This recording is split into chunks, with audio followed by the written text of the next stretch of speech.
With every passing second, the officer's hostility only intensifies and the woman's anxiety grows. The air feels heavier now, the sense of injustice almost unbearable. The bystanders are watching, some shaking their heads in disbelief, others unsure of what to do. The woman's heart pounds, but she remains silent. She's already been through enough to know that responding rashly might only make things worse. The officer's tone becomes more taunting as he makes assumptions about her background and her intentions. He doesn't realize how close he is to crossing a line, one that could change everything. She can feel the tide starting to shift, but the question is, how long can she hold on? How much longer will the officer continue down this path without realizing the gravity of his mistake? The situation feels like it's teetering on the edge of something much bigger, and with every word from the officer, the tension grows thicker. The woman knows she's about to make a decision that could change the entire course of this encounter, but the question remains, what will happen when the officer finally learns who she truly is? As the officer stands there, still unaware of the woman's true identity, something unexpected happens. A sudden voice cuts through the tense silence. It's another officer, walking over from his patrol car, having just finished a call in the area. But unlike the first officer, this one knows exactly who the woman is. There's a shift in the air as the second officer steps forward, his expression immediately changing from casual to one of recognition. The woman's heart skips a beat. She knows what this means. It's about to get even more complicated. The first officer, still unaware of the connection, looks over, his face momentarily puzzled. He doesn't understand why his colleague's demeanor has changed so quickly. He's still clinging to his assumptions, convinced that the woman's a threat. Even as the second officer steps closer, his voice calm but firm. "It's okay. She's with me." But instead of relieving the tension, this revelation only makes the situation more intense. The first officer's expression hardens. He's been caught in a moment of clear ignorance, and his pride won't let him back down. His posture tightens as he looks between the two officers, unwilling to admit his mistake. The woman, now feeling the weight of both officers' eyes on her, knows this could escalate quickly if she doesn't handle it right. The stakes are higher than ever before, and the last thing she wants is for the situation to spiral out of control. As the seconds tick by, the silence is deafening. Her mind races, wondering if this new twist is a blessing or a curse. She doesn't speak, but her eyes lock with the second officer.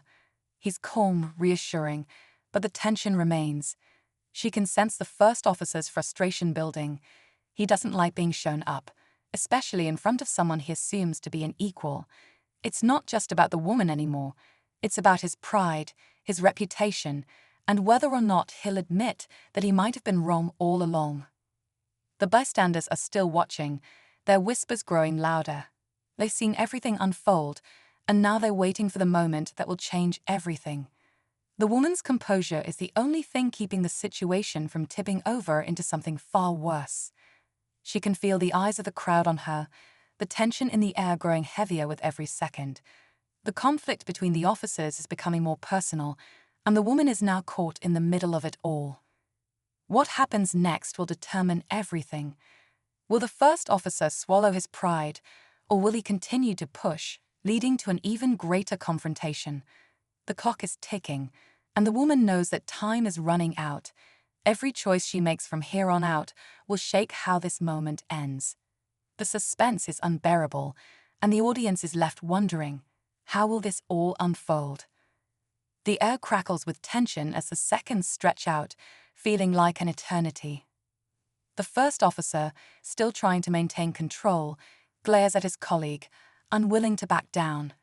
But the second officer, unwavering, steps closer to the woman and gives her a knowing look, one that says, "It's going to be okay." His calm demeanor is like a sudden wave of relief washing over her. She nods slightly, but deep down she's bracing herself. The first officer's pride is too strong to let go that easily. The second officer speaks again, this time with more authority. "You've got the wrong impression here," he says, his voice steady but firm. "This woman is not just anyone. She's a respected member of our community, And she's been through more than you could ever imagine. You should have known better than to assume. It's in that moment that the woman steps forward, finally breaking her silence. Her voice is calm, but it holds the weight of everything she's been holding in. "I didn't deserve this," she says, her eyes fixed on the first officer. "But I'm not here to make you feel guilty. I'm here to make sure this doesn't happen again, to anyone." The crowd, which had been eerily silent until now, begins to murmur in agreement, some nodding, others exchanging glances. The tension between the two officers has reached its peak, but it's clear that the woman has taken control of the situation. The first officer, now visibly shaken, looks at her, really looks at her, for the first time. He sees the strength in her eyes, the power of her presence, and the resolve in her voice. The full weight of his actions is sinking in, and he knows he's crossed a line. Just as the first officer begins to stammer out an apology, something even more unexpected happens.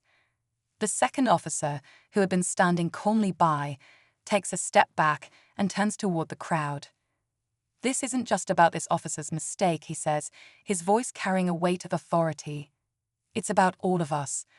We need to recognize when we're wrong, own up to it, and change how we treat each other." And then, in a shocking turn, the second officer reveals that the woman isn't just a respected community member. She's someone far more influential than anyone could have anticipated. She's a renowned advocate for justice and equality, someone who has spent years working to bridge the gaps between communities and law enforcement. Her identity, hidden for years, is now out in the open. The first officer, still reeling from the situation, takes a long breath, his face turning pale as the realization of his mistake hits him harder than anything else. The woman, now standing tall, looks at him one last time. "This isn't about your pride," she says softly. "This is about making sure we all learn from this, you, me, and everyone watching." The officer stands there, speechless, as the woman walks away, her head held high. The crowd parts, watching her go, and the first officer can't help but feel the weight of his actions. He may never fully understand the consequences of his assumptions, but one thing is clear: he's been given a chance to change, and he won't forget this moment. The final twist comes not from any words exchanged, but from the woman's quiet, dignified departure. The true power of her identity was never about what she does for a living, but the lessons she imparts through her courage, grace, and unyielding stand for what's right. And as the story comes to a close, the audience is left to wonder just how far-reaching the ripple effects of this one encounter will go. Will it change the officer? Will it inspire others to question their own assumptions? The story ends with one final question: what's the true cost of standing up for justice? As the woman disappears into the crowd, the first officer stands frozen, lost in thought. The weight of the moment lingers, a silent reminder of the consequences of prejudice. The second officer, now with a look of quiet understanding, gives him a single nod before turning to walk away as well. The scene slowly begins to settle, but the impact remains. The crowd, once tense and uncertain, begins to disperse, murmuring among themselves. They've witnessed something important, something that could change the way they see the world. It wasn't just about an officer's mistake or a woman's identity. It was about breaking down barriers, understanding each other, and taking responsibility for the choices we make. For the woman, the experience doesn't end here. She knows that true change takes time.